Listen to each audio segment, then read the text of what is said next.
encántame. O que máis me gusta é ser profe de taekwondo. De feito, como vos dixen, eu estudiei para outra cousa. Pero sempre, desde pequeniña quería ser profe de taekwondo. De feito, cando tiña que ir para a universidade, eu non quería ir moito para a universidade a estudiar nada. Eu dixen que os meus papás que quería ser profe de taekwondo. E os meus papás me dixen, tens que estudiar.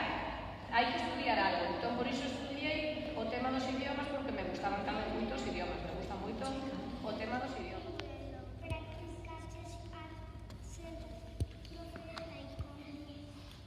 Ui, non me quedou claro. Cantos anos tiña cando empezaxe? Cando empecé, cantos tiñais? Contesto aquí, que xa o sabes. Sí, moi ben. Escribecha lenta, sí. Pois sí, practiquei de pequeniña, cando empecé con 5 anos facía taekwondo, pero antes de facer taekwondo fixen ballet.